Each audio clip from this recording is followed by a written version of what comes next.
Let's bring them in right now. The horses coming in again, 6 of them, all of them registered AQHA 2-year-old horses. Thank you, Lord, for your blessings on me. There's a roof up above me. All right, did you pick yours yet?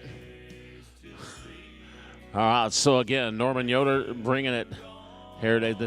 These will be for sale. Now, let's bring in some people that are going to be taking some notes on these horses now. You see the riders that are coming in. Let's start with the pretty young lady from Canada first. Teja, I'll tell you, she's going to have to, now they're going to draw for their picks, but right now they're just studying the horses, look at it. So she's coming in from Canada. She's been riding horses ever since she could hold up her head. In fact, says she bought her first-handed pony when she was 12 years old, but really started training horses actually 4 or 5 years ago. All right, so she's going to be number 1. On the far side, the gentleman in the green shirt, that is Nathan Leatherman. He comes in from the state of Indiana for us. Said he's always been a horse crazy. He's got a great story, and he wants to share that with everybody here. He said he's made it his personal goal and priority to educate himself, and by doing so, he started and restarted many horses with bad foundations. These have no foundation, by the way, just good breeding. And so Nathan is over there in the green shirt. And then Ridge came all the way in from Mena, Arkansas. He's only 19 years old.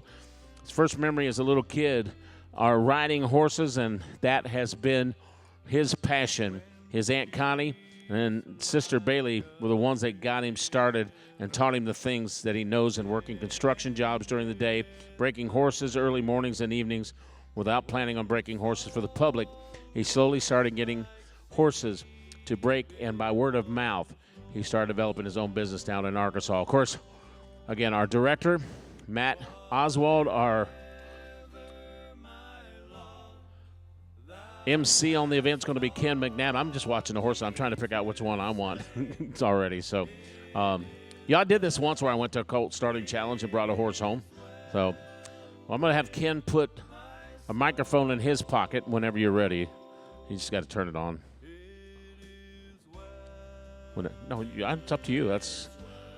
So, again, all they're doing right now is they're just evaluating. They don't know what order they're going to pick, so they need to decide, hey, I want this one first if I get to go first, so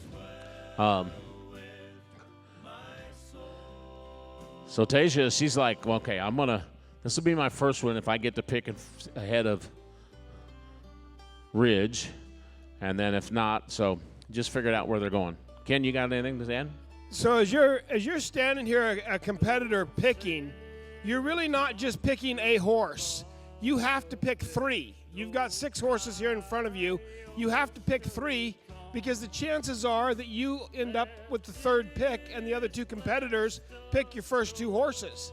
So you really don't just pick one. You've got to look through this and find the horse that is going to win, and you have to find that 3 different times, right? So there's a lot going through these competitors' minds as they're watching these horses, and some of what's going through their mind is, what in the world am I doing out here? What was I even thinking? Why did I get myself into this pickle? But a lot of it is, how is this horse interacting? What's he like towards me? What's he like towards the audience? What's he like towards the other horses? How's he responding? You're looking at all of those different things, trying to determine, what can I get done this week with this horse, right? Does this horse have what it takes to carry me through the stress of this week? There's a lot that goes on here. There's a lot, as viewers, you're going to see emotions play a huge part in what goes on this week. And when I talk about emotions, I'm no longer talking about the horses. I'm talking about the trainers. And so they've got to be able to pick a horse that matches them, hopefully is going to bolster who they are, is going to feed off of them and improve all the way across the board. One of the things as a competitor that I think is really important is that you always honor the people who brought these colts out here. They've put a lot of work into putting together a great set of horses, and so you want to honor them in the job you do. As you start this colt, you really want to realize that you are magnifying what the producer has done in their own program, and so you're looking for all of that as you work through this.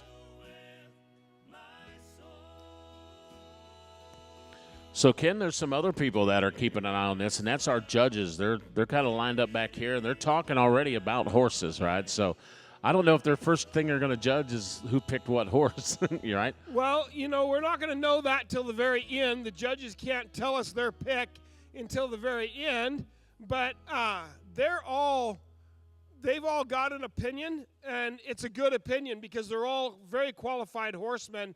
And so what's interesting is sometimes the judges all pick the same horse, and sometimes you've got 5 judges and you'll have 5 separate picks over there.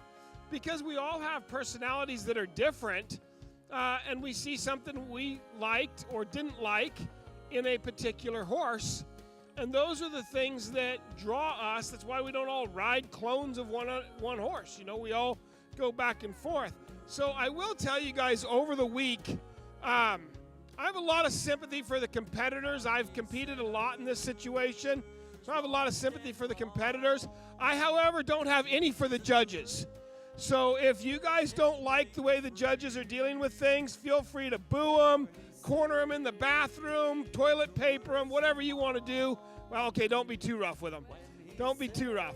They've got a really hard job, you guys. Honestly, they're going to be out here, and they're going to work hard to make a difference where a half of a point is a huge difference, right? They've got to determine the difference in the approaches and how it's working.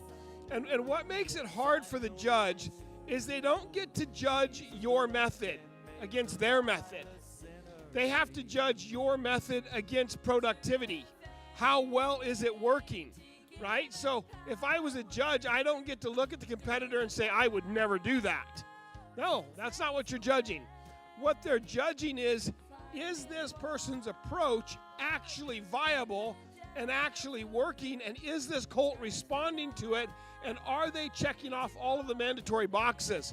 And that's another piece that's really important for the competitors, is they have to check off all of the mandatory boxes. And if they're not checking those boxes, the judge can't put a score in them. So it's kind of a two-part deal. The competitors owe it to the judges to do their best to check the boxes, and the judges have to sit out here and say, doesn't matter what I would do, what matters is it working for them, what they are doing, is it actually viable?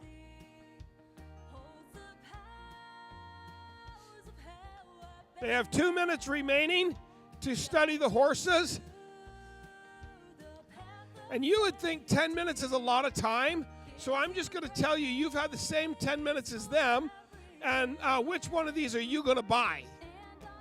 Right? That's the way you need to look at that. Which one of these colts are you going to buy? And I'm going to tell you something. If you just made that judgment on pretty, it's a really bad judgment, right? Like, don't judge just pretty. You've got to determine which one do you want to have for your trail partner. Which one do you want to have out on the ranch in the pasture?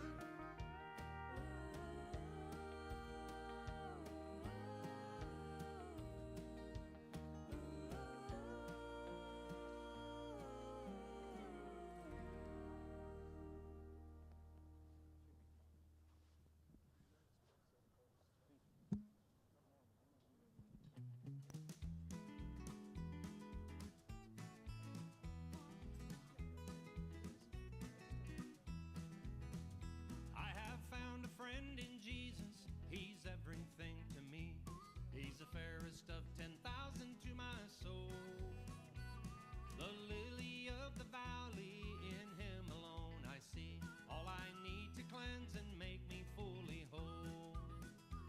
In sorrow he's my comfort, in trouble he's my stay. He tells me every care on him to roll. He's a lily. One of the things that you have to look at as a competitor is it doesn't really matter whether this horse would be good 30 days from now. What I need to know is he good 3 days from now? Is he good today, right? Today is round 1, and it makes a huge difference in the outcome. So when I'm looking at these horses, it's not, oh my word, I've always wanted one that looked just like that. No, it's really, will this horse respond to me the way I need him to respond? Will this horse come forward and become a voting citizen fast enough to make the judges happy within my method? All right. Well, Ken, I think we're about to go to see who we're going to choose here. All right, we'll bring our competitors back in. Thank you guys for taking time to look at the horses. You've got a good clipboard, Ridge. I must have had that once. He stole Ken's clipboard. Okay, so here's what we're going to do. We're going to put numbers in a hat, okay? And this is, the numbers are the order of draw. Okay. Whoever picks 1 gets to go first. Whoever picks 2 goes second. Third, you get the point. All right? So, Ridge, what do we have? Ridge, you are a lucky man. I'm not taking you to Vegas with me today. He is number 3. All right, let's see. Tasia, number 2. I may or may not take you to Vegas, which makes you, Nathan, number 1. You and I are going to Vegas. Okay, all right, so you get first pick of the horses. Are we ready to pick? All right. Pick number 4. Okay, you picked number 4. Give us a good reason why. He just got a lot of forward motion. He's leading the pack, and he's got some confidence, so I believe hopefully I can get something done with him. Okay, so a lot of confidence. What did he do that let you see the confidence? Just he's up in the pack. I mean, he's leading the pack everywhere he goes, so he's not afraid of anything just by the look of him. So even watching him right now, he's the first one in the line leading them all. So that's just what stood out to me. And besides, I picked him when I looked at the pictures of him. So he was my pick from the start just by looking at him. So that gives you a confidence right off the get-go. When you get to have the horse you picked before you even got here, that's good. All right, well, congratulations, Nathan. And Tasia, did he take your first pick? No, he did not. Good. I'm going to pick number 5. All right, you pick number 5. That's your first pick. That doesn't always happen. Sometimes we lose our first pick. Tell us why you picked number 5. Because she was always second. She wanted a leader, but she was confident following the person before. I like your reasoning and your logic. That sounds really good. We'll get to see how that goes. Ridge, was your first or second pick already chosen? Both of them were taken. Did you happen to pick 3 before you came over here? Yeah, I did. I'm going with number 2. Okay, you're going to choose number 2. Tell us why. Oh, she's not in the front she's not. She needs a leader, but she's in the middle and moving with the rest of us. You know what? I like a horse that's in the middle. I like a horse that's not sticking his head out too far to be too aggressive, and I like a horse that's not in the back being chicken-hearted. So I like the way you're talking. Good luck. I think it should go really good. How quickly then? Oh, did you have? Yeah, he had the other 2 picks. Just out of curiosity, Tasia, who was your second pick? The gray. The gray colt was your second pick, and who was your second pick? is that number 2? Yeah, mine was number 2 as well. So there you go. Your first pick was both of their second picks. So might do pretty good. I like it. All right, sounds good, you guys, and I will turn it back over to Joel.